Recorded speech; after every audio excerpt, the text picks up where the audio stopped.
আমরা এখানে আসছি একটা সেমিনারে জয়েন করতে, সেটা হচ্ছে মানবাধিকার এবং পরিবেশ বিষয়ে সচেতনতা থেকে কিভাবে স্থানীয় প্রশাসন দায়িত্ব পালন করতে পারে। এটা হচ্ছে স্পেসিফিক অ্যাঙ্গেল। এছাড়াও আমরা এখানে দেখতে এসেছি, আপনারা জানেন আমরা অত্যন্ত চ্যালেঞ্জিং একটা সময় পার করছি। আমাদের ছাত্র জনতার রক্তের উপর দিয়ে একটা নতুন শাসন ব্যবস্থা আসার সুযোগ সৃষ্টি হয়েছে, নতুন রাষ্ট্র সংস্কারের সুযোগ সৃষ্টি হয়েছে। প্লাস একই সাথে সাথে সেই সময় যে গণহত্যা হয়েছিল সেটার বিচারের সুযোগও সৃষ্টি হয়েছে। এছাড়া এখানে অতীতে যেরকম অনেক গায়েবী মামলা হয়েছিল সেই সমস্ত মামলার ব্যাপারও আছে।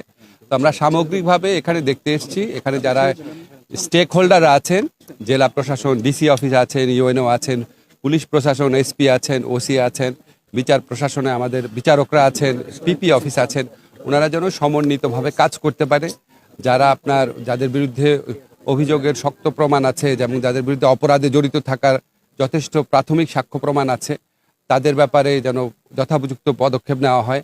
আবার কেউ যেন অযথা হয়রানির মধ্যে না পড়ে। ওনারা প্রত্যেকটা প্রতিষ্ঠান যেন সমন্বিতভাবে একসাথে জোরালোভাবে কাজ করতে পারে, মানবাধিকার রক্ষা করেই বিচারের যে পরিস্থিতি পরিবেশ সেটা সুনিশ্চিত করতে পারেন, সেই লক্ষ্যে যেন কাজ করতে পারেন এবং সেই রকম দিক নির্দেশনা দেওয়ার এবং ওনাদের সাথে মত বিনিময় করার, ওনাদের সমস্যাগুলো শোনার, এই ব্যাপারে আমাদের কি করণীয় আছে সেটা নিয়ে আলোচনা করার জন্য এসেছি।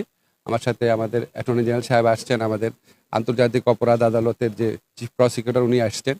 তো ওনারা আপনাদের বলবেন ওনারা কেন এসেছেন। স্যার, আপনার কাছে প্রশ্ন একটু, যে 24 জুলাই বিপ্লবের চেতনায় যে নতুন সরকার গঠিত হয়েছিল, এরপর থেকে যে আইন শৃঙ্খলা পরিস্থিতি দেখা যাচ্ছে, এতে ভয়াবহ পরিস্থিতি কেন? আপনারা তো নিজেরাই বিপ্লবী আছেন এবং পরিস্থিতি যা ভয়াবহ তাতে তো মানুষজন সন্তুষ্ট না। মানুষজনের তো সন্তুষ্ট না থাকার কারণ থাকতে পারে, অবশ্যই থাকতে পারে। আইন শৃঙ্খলা পরিস্থিতি মানে এরকম না যে আমাদের এখানে খুব আত্মতুষ্টির স্কোপ আছে, আমাদের আত্মতুষ্টির স্কোপ নাই। আইন শৃঙ্খলা পরিস্থিতি আমাদের এই গত 6 মাসে মাঝে মাঝে মোটামুটি ভালো থেকেছে, মাঝে মাঝে খুব খারাপ হয়েছে। যখন খুব খারাপ কিছু হয় আমরা প্রচণ্ড আত্মজিজ্ঞাসার সম্মুখে পড়ি, খুবই খারাপ লাগে। এবং এটা তো আমরা তো এই সমাজে বাস করি, আমাদের বন্ধু বান্ধব, পরিবার পরিজন, আমাদের পরিচিত লোকজন, তাদের থেকে আমরা যেসব কথা শুনি বিভিন্ন সংবাদ মাধ্যমে, এতে কারো তো ভালো লাগার কথা না।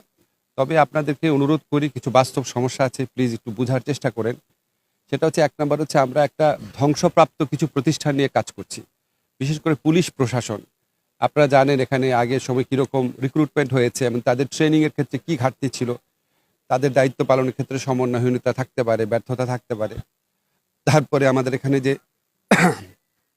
পুলিশ, বিচার প্রশাসন, সব ক্ষেত্রেই আমরা যেটা সোজা করে বলতে চাই, আমরা মানে